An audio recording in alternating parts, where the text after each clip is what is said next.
जय श्री गणेश। प्यारे भक्तों, आज आप श्रवण करेंगे पौष महीने की कृष्णा पक्ष की संकष्टी चतुर्थी की व्रत कथा। पौष महीने की कृष्णा पक्ष की चतुर्थी को संकष्टी चतुर्थी कहते हैं। इस दिन भगवान गणेश की पूजा की जाती है और चंद्रमा को अर्घ्य देकर व्रत पूरा किया जाता है। इस दिन चंद्रमा की पूजा का भी विशेष महत्व है। इस दिन व्रत करने से कई फायदे होते हैं, जैसे कि बुद्धि तीव्र होती है और विद्या की प्राप्ति होती है, धन कमाने में मदद मिलती है, जीवन में सुख समृद्धि आती है, सभी बाधाएं दूर होती है, विवाहित महिलाओं के पति और संतान की उम्र बढ़ती है, घर में सकारात्मकता आती है, साधक की परेशानियां दूर होती है, जीवन में सफलता मिलने की संभावना बढ़ जाती है। तो आइए प्यारे भक्तों, इस महापुण्य फलदायी कथा का रसपान करते हैं। गणेश भगवान जी आपकी हमारी सभी भक्तों की हर मनोकामना को पूर्ण करें। इसी मंगल कामना के साथ आज की कथा शुरू करते हैं। प्रेम से बोलिए जय श्री गणेश। कथा शुरू करने से पहले एक झलक तिथि की तरफ। पंचांग के अनुसार इस बार पौष महीने की कृष्णा पक्ष की चतुर्थी तिथि की शुरुआत 18 दिसंबर को सुबह 10:43 से होगी। वहीं इस तिथि का समापन अगले दिन यानी 19 दिसंबर को सुबह 10:02 पर होगा। ऐसे में अखुरथ संकष्टी चतुर्थी का पर्व 18 दिसंबर को मनाया जाएगा। अब जानिए भक्तों, पौष महीने की अखुरथ संकष्टी चतुर्थी की पूजा विधि के बारे में। इस दिन सुबह जल्दी उठकर स्नान करें और साफ कपड़े पहने। पूजा स्थल को गंगा जल से शुद्ध करें। भगवान गणेश की मूर्ति या तस्वीर को साफ चौकी पर स्थापित करें। मूर्ति को कुमकुम रोली और चंदन से सजाए और फूलों की माला पहनाएं। भगवान गणेश को जल चढ़ाए। भगवान गणेश को द्रुबा, अक्षत, जनेऊ, पान, चावल, नारियल, मेवे, मिष्ठान, मोदक, कुमकुम आदि चढ़ाए। भगवान गणेश को घी का दीपक और धूप जलाए। भगवान गणेश के मंत्र का जाप करें और आरती करें। व्रत के भोजन में सेंधा नमक का इस्तेमाल करें। शाम को चंद्रमा के निकलने पर उन्हें अर्घ्य दें। अब सुनिए पौष मास की गणेश चौथ की व्रत कथा। प्रेम से बोलिए गौरी पुत्र गणेश भगवान की जय। पार्वती जी ने पूछा कि हे पुत्र गणेश, अब यह बताओ कि पौष महीने की चतुर्थी को कौन सा व्रत करना चाहिए। श्री गणेश जी ने कहा कि हे माँ, पौष की चतुर्थी को लंबोदर नामक गणेश का व्रत करना चाहिए। इस दिन निराहार रहे और केवल गोमूत्र पिए व खीर से हवन करे। पुरातन में त्रेता युग में रावण ने स्वर्ग के देवताओं को अपने बस में कर लिया। बाली नामक राजा को भी संध्या करते समय पीछे से पकड़ लिया। बाली ने अपने बल से रावण को अपनी काख में दबा लिया और किष्किंधा नामक अपनी नगरी में ले आया। वहां बाली ने अपने बलवान पुत्र अंगद को खेलने के लिए खिलौना के समान रावण को दे दिया। अंगद उसे खिलौना समझकर पशु की भांति उसके गले में रस्सी बांधकर खेलने लगा। कभी रावण को इधर उधर घुमाने लगा। रावण की इस दशा को देखकर किष्किंधा की प्रजा खूब हंसा करती थी। रावण ने इस दुख से छुटकारा पाने के लिए अपने पितामह पुलस्त्य का स्मरण किया। रावण की यह दशा देखकर पुलस्त्य ऋषि ने विचारा कि रावण की यह दशा क्यों हुई। उन्होंने मन ही मन सोचा, अभिमान हो जाने पर देव, मनुष्य व असुर सभी की यही गति होती है। पुलस्त्य ऋषि ने रावण से पूछा कि तुमने मुझे याद क्यों किया है।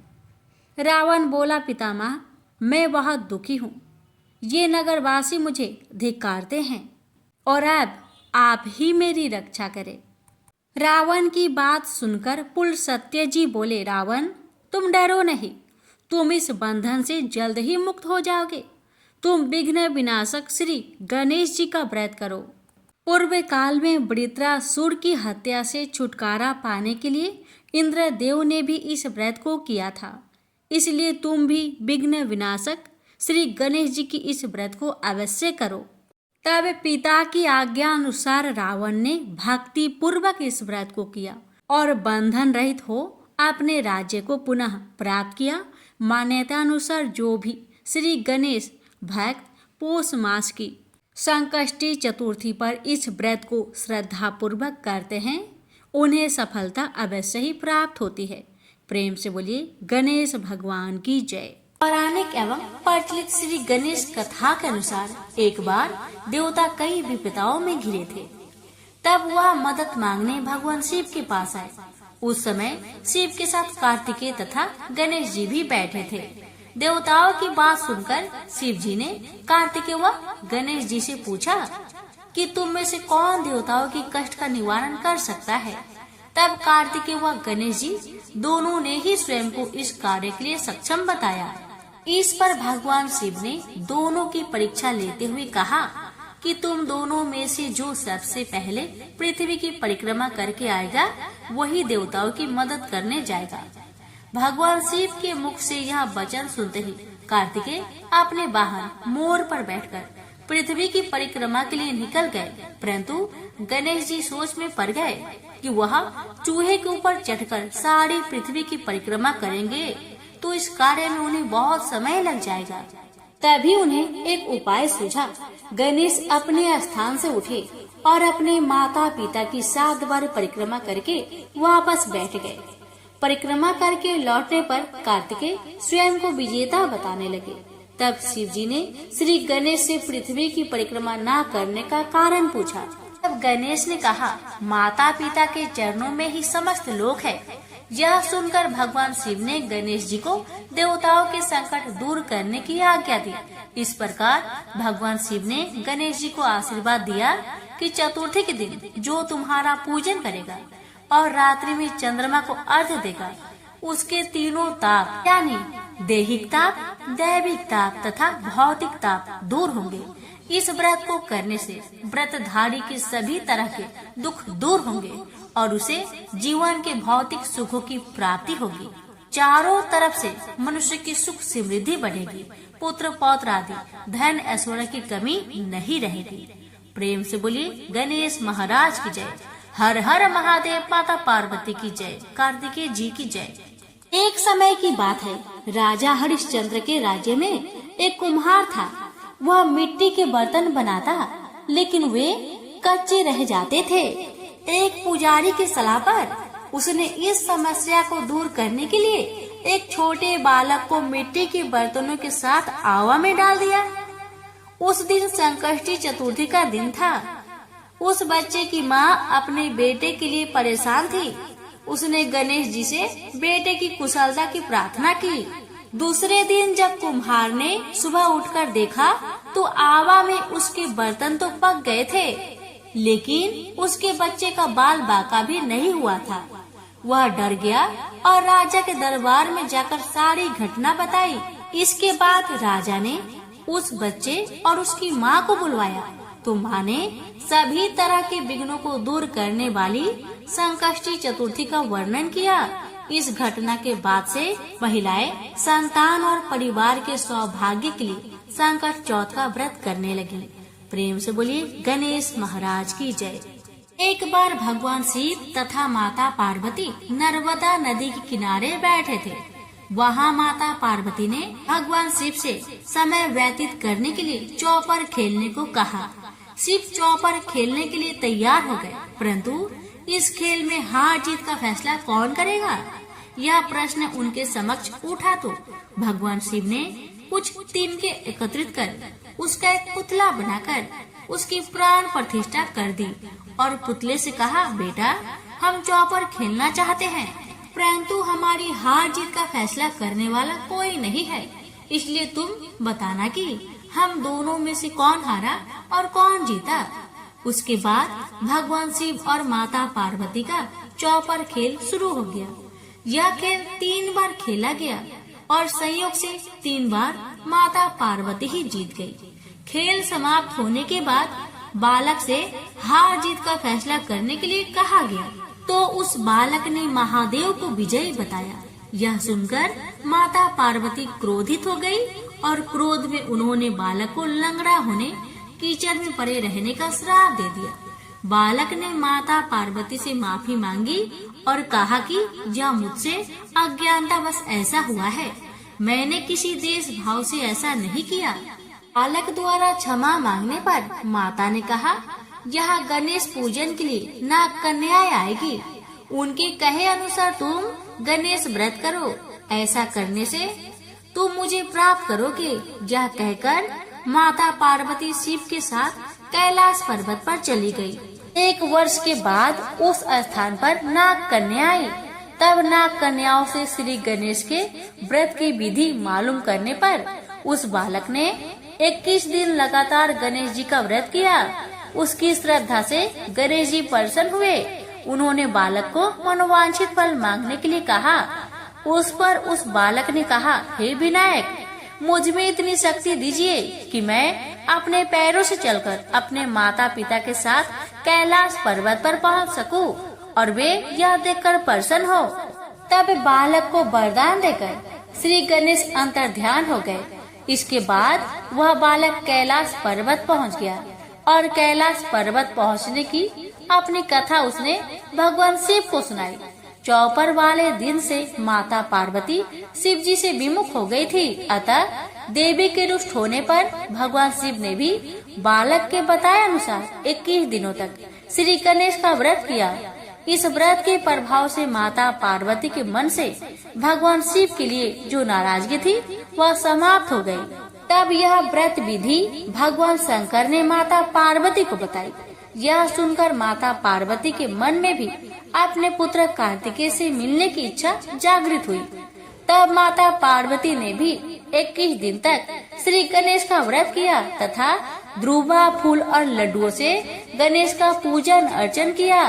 व्रत के 21वें दिन कार्तिकेय स्वयं माता पार्वती से आ मिले। उस दिन से श्री गणेश चतुर्थी का यह व्रत समस्त मनोकामनाओं की पूर्ति करने वाला व्रत माना जाता है। इस व्रत को करने से मनुष्य के सारे कष्ट दूर होकर मनुष्य को समस्त सुख सुविधाएं प्राप्त होती है। प्रेम से बोलिए गणेश महाराज की जय। हर हर महादेव। माता पार्वती की जय। कार्तिकेय जी की जय। एक समय की बात है कि विष्णु भगवान का विवाह लक्ष्मी जी के साथ निश्चित हो गया। विवाह की तैयारी होने लगी।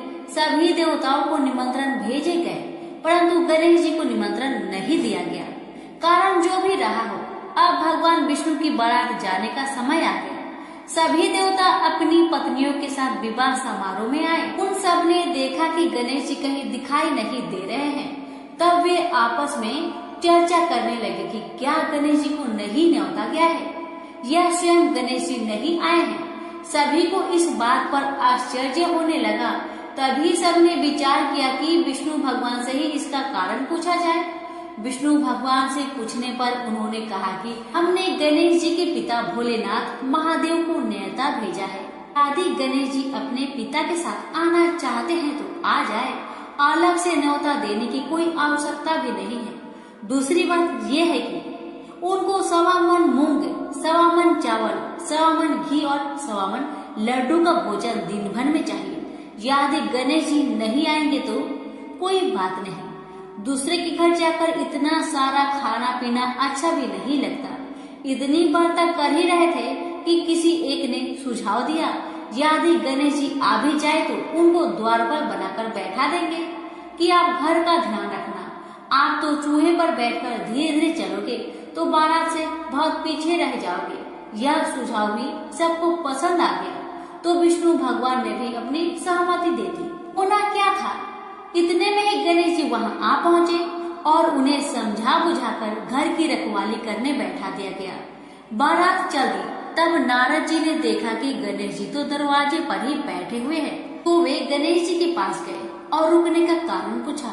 गणेश जी कहने लगे कि विष्णु भगवान ने मेरा बहुत अपमान किया है। नारद जी ने कहा कि आप अपनी मूषक सेना को आगे भेज दीजिए, तो वह रास्ता खोद देगी, जिससे उनके वाहन धरती में धंस जाएगी। तब आपको सम्मान पूर्वक बुलाना ही पड़ेगा। अब तो गणेश जी ने अपनी मूसक सेना जल्दी से आगे भेज दी और सेना ने जमीन पोली कर दी। जब बारात वहां से निकली तो रथों के पहिए धरती में धंस गए। लाख कोशिश करे परंतु पहिए न निकले। सभी ने अपने अपने उपाय किए परंतु पहिए तो नहीं निकले, बल्कि जगह जगह से टूट गए। किसी की समझ में नहीं आ रहा था कि अब क्या किया जाए। तब तो नारद जी ने कहा, आप लोगों ने गणेश जी का अपमान करके अच्छा नहीं किया। यदि उन्हें मनाकर लाया जाए तो आपका कार्य सिद्ध हो सकता है और यह संकट टल सकता है। भगवान शंकर ने अपने दूत नंदी को भेजा और वे गणेश जी को लेकर आए। गणेश जी का आदर सम्मान के साथ पूजन किया। तब कहीं रथ के पहिए निकले। अब रथ के पहिए निकल तो गए परंतु वह टूट फूट गए थे। उन्हें सुधारेगा कौन?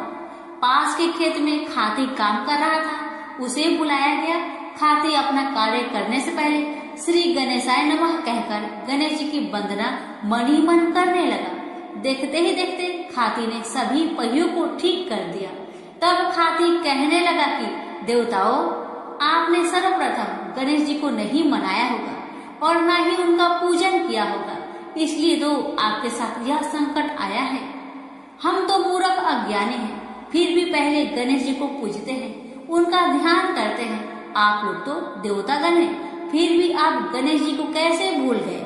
अब आप लोग भगवान श्री गणेश जी की जय बोलकर जाए तो आपके सब काम बन जाएंगे और कोई संकट भी नहीं आएगा। ऐसा कहते हुए बारात वहां से चल दी और विष्णु भगवान का लक्ष्मी जी के साथ विवाह संपन्न करा के सभी सकुशल घर लौट आए। हे गणेश जी महाराज, आपने विष्णु को जैसे कारज सरियो ऐसा कारज सबका सिद्ध कर जो। बोलो गजानन भगवान की जय। प्राचीन काल की बात है कि कैलाश शिखर पर अनेक देव, दिव्य ऋषिगण, सिद्ध गण आदि के साथ ब्रह्मा जी भी एक उच्च आसन पर विराजमान थे। वहीं पर एक अन्य आसन पर भगवान शंकर भी जगत जननी उमा सहित शोभ्यमान थे। उनके निकट ही गणपति और कुमार कार्तिकेय दोनों ही अन्य बालकों के साथ कीड़ा में मग्न थे। शिव जी के हाथ में एक दिव्य फल था। वे सोच रहे थे कि इसे किसे दिया जाए। पार्वती जी से पूछा तो वे कभी कहती कि गणेश को दे दीजिए और कभी कहती कुमार को देना उचित होगा। जब वे कुछ निश्चयात्मक उत्तर ना दे पाई तो शिव जी ने उसे बाद में विचार करने के उद्देश्य से अपने पास रख लिया। अब दोनों बालक गणेश और कुमार उस फल की मांग करने लगे।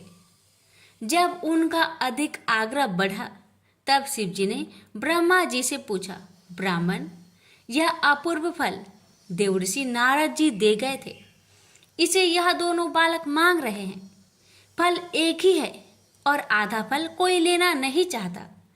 ऐसी स्थिति में आप ही निर्णय कीजिए कि यह इनमें से किसे दिया जाए।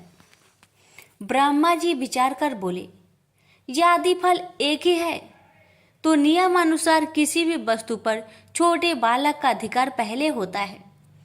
ब्रह्मा जी की बात सुनकर शिव जी ने वह फल कुमार को दे दिया। यह देखकर गणपति रुष्ट हो गए। विशेषकर उनका क्रोध चतुरानन पर ही था कि उन्होंने ऐसी व्यवस्था क्यों दे डाली। सभा समाप्त हुई। सभी देवता आदि उठ उठकर अपने अपने स्थान को चले गए। ब्रह्मा जी भी अपने लोक में जा पहुंचे। वहां उन्हें सृष्टि का आरंभ करना था, किंतु जैसे ही वे सर्ग रचना में लगे वैसे ही गणेश्वर ने विघ्न उपस्थित कर दिया।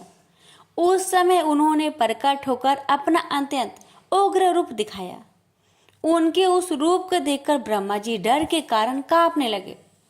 चंद्रमा ने देखा कि गणपति का उग्र रूप को देखकर ब्रह्मा जी भय से कांप रहे हैं तो उसे हंसी आ गई। उसके साथ ही चंद्रमा के जो गण उस दृश्य को देख रहे थे वे भी हंस पड़े। यह देखकर भगवान गजानन को क्रोध आ गया और वे चंद्रमा को श्राप देते हुए बोले, मयंक, उन्हें इस समय मेरी हंसी उड़ाकर जो अभद्रता प्रदर्शित की है उसका फल तुझे मिलना ही चाहिए। जा तू किसी के भी देखने योग्य नहीं रहेगा। यदि कोई भूल से भी देख भी लेगा तो अवश्य ही पाप का भागी होगा। इतना कहकर गजमुख अंतर्ध्यान हो गए। उनका श्राप प्राप्त होते ही चंद्रमा श्रीहीन हो गया। उसके तेज में अत्यंत न्यूनता आ गई। इससे वह बहुत व्याकुल हुआ और खिन्नता पूर्वक पश्चाताप करने लगा। देखा, मैं कैसी मूर्खता कर बैठा उन जगदीश्वर के साथ। वे प्रभु तो अनिमादि गुणों से संपन्न, संसार के कारण के भी कारण एवं महाप्रभु है। उनके रुष्ट होने से मैं अदर्शनीय एवं कालाहीन हो गया हूँ। अब इससे छुटकारा पाने के लिए क्या करूं? जब चंद्रमा की समझ में कोई उपाय नहीं आया तो वह तुरंत ही देवराज इंद्र के पास गया, परंतु इंद्र आदि देवता भी उसे नहीं देखना चाहते थे। उन सभी ने अपनी अपनी आंखें झुका ली। तब इंद्र ने भी उसकी ओर न देखते हुए पूछा, अरे चंद्रमा, तुम्हारी यह दशा कैसे हुई? क्या गज कर्ण के श्राप का ही प्रभाव है? यह सब बात स्पष्ट कहो। चंद्रमा बोला, देवराज, आपसे क्या छिपा है? सब कुछ जानते हुए भी अनजान बनकर क्यों पूछ रहे हैं? हे सहस्त्राक्ष, अब शीघ्र ही मेरे श्राप मुक्त होने का यत्न करो, अन्यथा समस्त संसार ही मेरे श्रापित होने से अशुभ फल भोगेगा। इंद्र ने सत्वाना दी और बोले, चलो ब्रह्मा जी से ही इसका उपाय पूछे, क्योंकि उनके समान ज्ञानी और सर्व लोकोपकारी अन्य कोई भी नहीं है। सब देवता उसके साथ ब्रह्मलोक पहुंचे। आगे आगे चंद्रमा और पीछे पीछे इंद्र के नेतृत्व में सब देवगण। ब्रह्मा जी ने जब यह जाना कि चंद्रमा आ रहा है तो पाप लगने के भय से उन्होंने भी दृष्टि नीचे कर ली और बोले, कहो सुदासु, यहाँ किस अभिप्राय से आना हुआ? अरे तुम्हारे पीछे तो देवराज इंद्र और समस्त सुरगण ही आ चले हैं। ब्रह्मा जी के प्रश्न का उत्तर सुरपति ने ही दिया। वे बोले, ब्राह्मण, भगवान गणेश्वर आप पर कुपित हुए थे और श्राप दे बैठे चंद्रमा को, इसलिए अब आप ही इसे छुड़ाने का कुछ उपाय कीजिए। हम सभी देवता इसी प्रयोजन से आपकी सेवा में उपस्थित हुए हैं। चतुरानन ने कुछ विचार कर कहा, हे गणेश्वर प्रभु की शरण लेनी होगी। देवराज, चंद्रमा को आगे करके उन्हीं का पूजन एवं सत्वन करो। ब्रह्मा जी की बात सुनकर भगवान गजानन की पूजन की तैयारी की गई। उनकी प्रतिमा बनवाकर षोडशोपचार पूजन एवं भावना पूर्वक स्रोत कर निवेदन किया गया, प्रभु इस चंद्रमा पर कृपा कीजिए। उस समय यह अज्ञानवश हंस पड़ा था, किंतु अब इसे अपनी मूर्खता का ज्ञान हो गया है। देवताओं की प्रार्थना पर भगवान गणेश्वर प्रकट हो गए। सभी ने उनका अद्भुत रूप देखकर उन्हें दंडवत प्रणाम किया। तब गणपति प्रसन्न होकर बोले, देवगण, मैं संतुष्ट हूँ, आता एवं जो चाहो वह अभिष्ट वर मांग लो। चंद्रमा ने उनके चरणों में मस्तक रख दिया और अश्रु जल से पदा रविंदु को धोने लगे। गणेश्वर बोले, उठ उठ चंद्रमा, अब संताप ना कर, मैं तुझ पर प्रसन्न हूँ।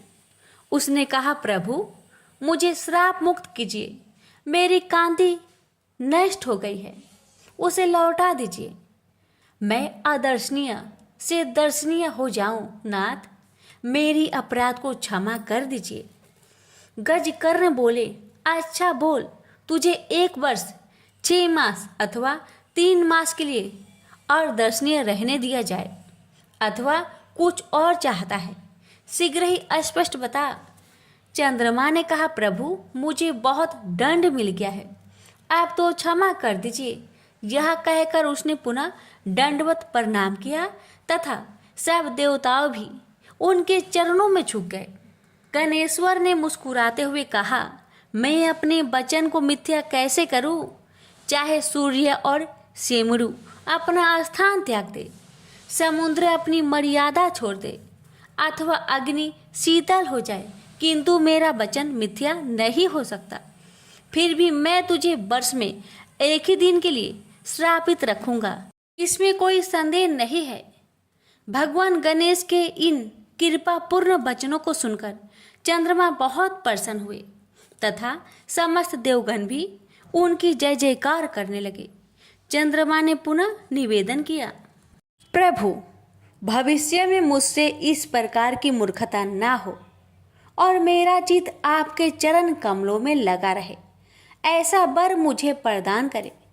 गणेश्वर ने प्रसन्न होकर कहा, ऐसा ही होगा, परंतु मेरे एकाक्षरी मंत्र गंग का जप करते रहना। यह कहकर भगवान अंतर्ध्यान हो गए और तब समस्त देवता स्वर्ग लोक को गए और चंद्रमा भी अपने लोक में चला गया। चंद्रमा ने 12 वर्ष तक तपस्या चाड़े की और गणेश्वर की एकाक्षरी मंत्र का निरंतर जप करता रहा।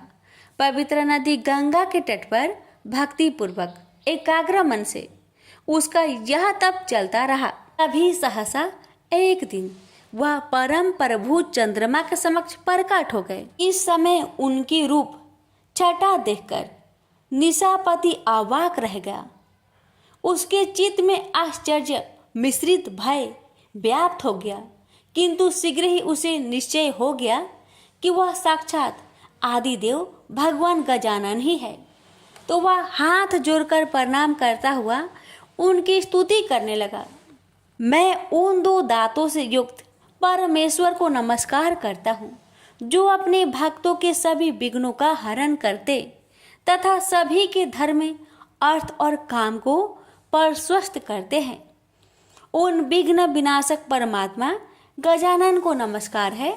हे प्रभु, मैंने अज्ञानतावश जो अपराध किया था उसे क्षमा करके मुझे मेरा पूर्व रूप प्रदान कीजिए। हे नाथ, आप ही मुझे मेरा यह रूप प्रदान कर सकते हैं। हे दया निधान, आप सभी देवताओं के आधीश्वर, नित्य बोध स्वरूप एवं सत्य हैं। समस्त वेद आपके ही स्वरूप है तथा आपके द्वारा ही उनका प्रतिपादन हुआ है। हे देव, यह जगत आपका ही स्वरूप है तथा आप ही साक्षात परम ब्रह्मा है। हे कृपा निधान, विश्व की उत्पत्ति, पालन और प्रलय के भी आप ही एकमात्र कारण है। आपका तिरस्कार कोई नहीं कर सकता। भगवान गजकर्ण ने चंद्रमा की ओर कृपा पूर्ण दृष्टि से देखा और मधुर मुस्कान बिखेरते हुए बोले, चंद्रमा, यह तो मैं पहले ही कह चुका था कि तुम प्रत्येक वर्ष केवल एक दिन के लिए ही अदर्शनीय रहोगे। उस दिन तुम्हें जो कोई भी जाने अनजाने देख लेगा वही बस अभिशाप का भागी बनेगा। इस प्रकार तुम्हारी निष्ठेषविता को ऐसे ही लोग बांट लेंगे। कृष्णा पक्ष की चतुर्थी में जो व्रत किया जाए उसमें तुम्हारा उदय पर व्रत करने वाले लोग यदि मेरी और तुम्हारी यत्न पूर्वक पूजा करेंगे तो ही उस व्रत का फल प्राप्त होगा। उस दिन तुम्हारा दर्शन अवश्य करना चाहिए, अन्यथा व्रत का फल नहीं होगा। चंद्रदेव, तुम अब भविष्य में अपने एक अंश से मेरी मस्तक में विराजमान हो जाओ। इससे मुझे तो प्रसन्नता होगी ही, तुम्हारी भी शोभा होगी। प्रत्येक मास के शुक्ला पक्ष की तृतीया में तुम्हारा दर्शन का बड़ा महत्व रहेगा तथा उस दिन अधिकांश स्त्री पुरुष तुम्हारे दर्शन का पुण्य लाभ प्राप्त करते हुए तुम्हें नमस्कार क्या करेंगे। मैं वर देता हूँ कि अब तुम पूर्वतः तेजस्वी, सुंदर एवं वंदनीय हो जाओ। शौनक इस प्रकार वर देकर भगवान गजानन अंतर ध्यान हो गए। प्रेम से बोलिए गणेश भगवान की जय। पौराणिक कथा के अनुसार एक बार नारद जी सत्यलोक में गए थे। वहां उन्होंने ब्रह्मा जी से पूछा कि प्रभु, सबसे सरल उपासना किस देवता की है। ब्रह्मा जी बोले, देव से। ऐसा ही प्रश्न एक बार पार्वती ने भगवान शंकर से किया था। तब शिव जी बोले कि श्री गणेश जी की उपासना ही सर्व सुलभ है और समस्त अभिष्टों को देने वाली है। पार्वती, इतने उत्तर से संतुष्ट नहीं हुई, इसलिए उन्होंने पूछा कि यह उपासना करके किस किस को सहज में ही अभिष्ट सिद्धि हो गई, सो बताए प्रभु। शिव जी बोले कि हे प्रिय, द्वापर युग में सुदामा नामक एक अति दरिद्र, सदाचारी एवं विद्वान ब्राह्मण था। वह आर्थिक संकट से बहुत ही दुखी रहता था। एक दिन उसकी पत्नी ने उससे निवेदन किया कि प्राणनाथ, आप व्यर्थ ही इतना कष्ट क्यों उठा रहे हो? भगवान त्रिलोकीनाथ आपके बाल सखा है, आप उनके पास जाइए, आपकी दरिद्रता अवश्य ही दूर कर देंगे, मुझे ऐसा विश्वास है।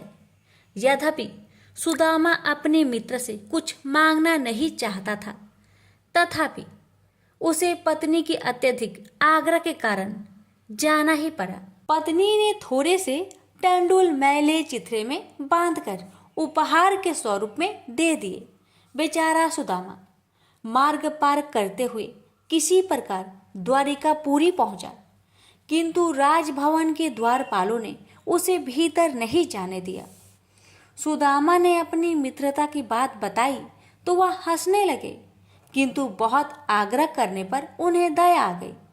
एक द्वारपाल ने द्वारिकाधीश से जाकर कहा, प्रभु, कोई सुदामा नाम का दरिद्र ब्राह्मण द्वार पर खड़ा है, जो कि वह स्वयं अपने आप को आपका बाल सखा बताता है और आपसे मिलना चाहता है। सुदामा का नाम सुनते ही भगवान दौड़े आए और सुदामा से गले मिलकर उसे भीतर ले गए। सभी आबाक देखते रह गए। राजभवन में सुदामा का बड़ा भव्य स्वागत हुआ। दोनों मित्र बड़े प्रेम से पुरानी बातें कर रहे थे। तभी उन्होंने सुदामा के हाथ की पोटली देख ली। सुदामा उसे छिपाने लगा तो भगवान ने उसे झटपट खोला और कुछ चावल खाकर बोले कि यह तो बड़े स्वादिष्ट मित्र, ऐसे अमृतम पदार्थ को मुझसे छिपाते हो? शायद भाभी ने भेजे हैं, लगता है अब भी तुम्हारी आदत गई नहीं है। फिर दोनों ओर से कुशल प्रश्न हुआ।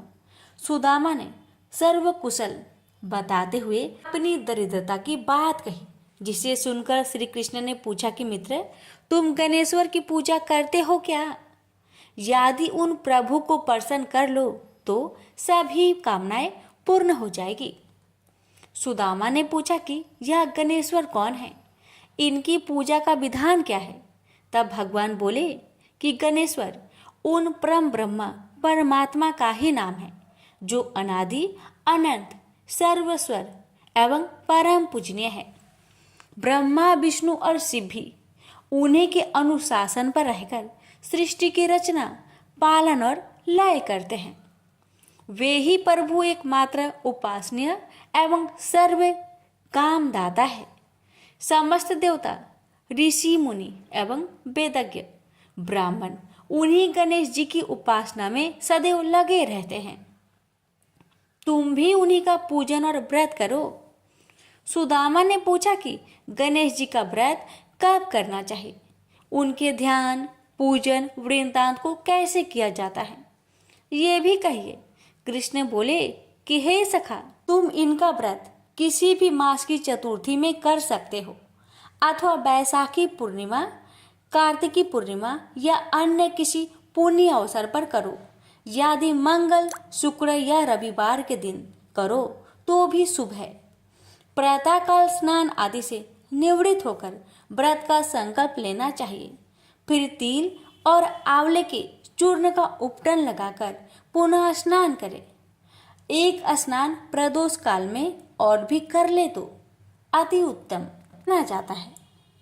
स्नान के पश्चात स्वास्तिक वाचन, पुण्य वाचन एवं नव ग्रहों का पूजन करें। धरती को गोबर से लिपकर चौक पूरे और चौकी रखकर उस पर कलश स्थापना करें। फिर गणेश जी की धातु की या मिट्टी की मूर्ति स्थापित कर षोडशोपचार से पूजन करें। नैवेद्य में उत्तम घृत आदि के साथ निर्मित मोदक रखें। यदि यह संभव ना हो तो समस्त उपचार मानसिक भी हो सकते हैं। हे मित्र, भावना सर्वोपरि है, इसलिए पूजन में भक्ति भाव भी विशेष फलदायक होता है। यदि श्रद्धा हो तो पूजन कार्य संपन्न होने पर ब्राह्मणों को भोजन कराए और यथाशक्ति दक्षिणा दे। सबके अंत में अपने परिवारजनों एवं पत्नी पुत्र आदि के साथ बैठकर स्वयं भोजन करे। यह व्रत का विधान तुम्हें मैंने बता दिया है। मामा ने पूछा कि इस व्रत को पहले किसने किया था? तब श्री कृष्ण ने इसके उत्तर में कहा कि एक बार प्रलय के पश्चात सृष्टि की उत्पत्ति होनी थी, परंतु ब्रह्मा जी को अनेक विघ्नों का सामना करना पड़ा। तब ब्रह्मा जी ने गणपति का ही पूजन किया और उनसे शक्ति प्राप्त करके सृष्टि रचना का कार्य संपन्न किया। हे सखा, मुझे भी दुष्ट दलन करके धर्म संस्थापनार्थ अवतार लेने की शक्ति उन्हीं गणाधीश्वर से प्राप्त हुई है। मैं तो प्रति शुक्रवार में गणेश जी का व्रत किया करता हूँ। यह सुनकर सुदामा बड़ा प्रसन्न हुआ और उसने यथाचित वृत्ति से प्राप्त होने वाले द्रव्य से वही गणेश जी का पूजन संकल्प किया और श्री कृष्ण का परामर्श से उन्हीं के साथ आराधन कर प्रसाद ग्रहण किया। फिर उसने भगवान से घर जाने की अनुमति मांगी। जब सुदामा जाने लगा तब श्री कृष्ण उसे बहुत दूर तक पहुंचाने गए। फिर सुदामा के आग्रह से अपने भवन लौट आए। उधर सुदामा अपने घर को शीघ्रता से चल पड़ा। तभी मार्ग में मणि नामक एक धनी व्यापारी से उसकी भेंट हुई। रात्रि में सुदामा जहाँ ठहरा था वही व्यापारी भी आ ठहरा, किंतु जब वह प्रगाढ़ निंद्रा में था तब चोरों ने उसका सारा धन चुरा लिया। जब उसकी आँख खुली तब उसने संकल्प किया कि यदि गया हुआ धन मिल जाए तो उसका आधा भाग ब्राह्मण को दान कर देगा। उसने ऐसा निश्चय किया ही था कि उसे एक संदूक कुछ ही दूर पर पड़ा दिखाई दिया। दौड़कर उसने संदूक उठाया तो उसे रत्न आदि से भरा पाया। उसने प्रसन्न होकर संदूक का आधा धन सुदामा को दान कर दिया। सुदामा को बड़ी प्रसन्नता हुई और उसने उस धनिक के साथ गणाध्यक्ष का वही पूजन किया। संध्या काल में जब पूजन कार्य संपन्न हो गया तब सुदामा को भगवान गणेश्वर के साक्षात दर्शन हुए। सुदामा ने भक्ति पूर्वक उनके चरण पकड़ लिए और स्तवन करने लगा। उसने प्रभु से निवेदन किया कि हे दयानिधे, हे सत्य स्वरूप परात्पर ब्रह्मा, आप परम दयालु और भक्त वत्सल है। हे नाथ, आपकी महिमा अपरंपार है, जिसे ब्रह्मा विष्णु और शिव भी नहीं जान पाते, तो मेरे जैसे तुच्छ जीव का तो कहना ही क्या है।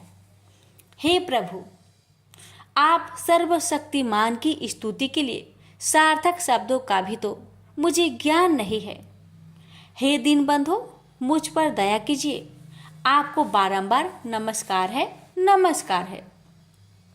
गणेश जी ने प्रसन्न होकर सुदामा के मस्तक पर अपना वरद हस्त फेरते हुए कहा कि हे वृषश्रेष्ठ, वर मांगो, मैं तुम पर बहुत प्रसन्न हूँ। सुदामा ने हाथ जोड़कर कहा, करुणा सिंधु, जब आप सर्व ऐश्वर्यमय की मुझ पर पूर्ण कृपा है तो फिर क्या मांगू।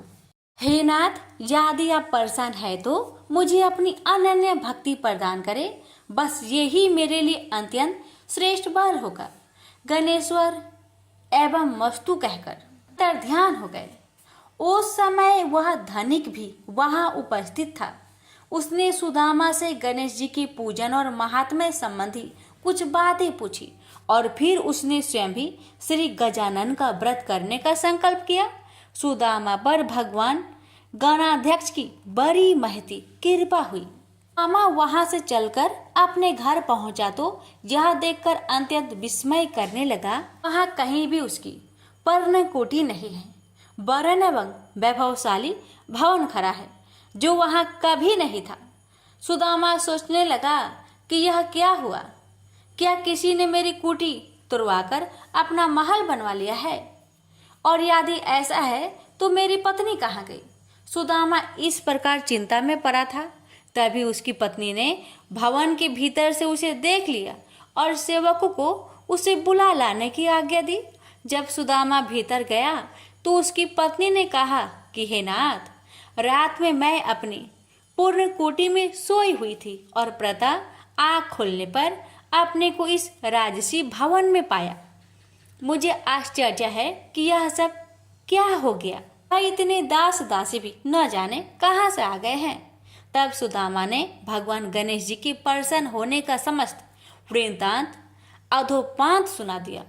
फिर तो वे प्रतिमासी गणेश जी का पूजन करने लगे तथा यह सर्व सुख भोगकर अंत में गणेश लोक को प्राप्त हुए।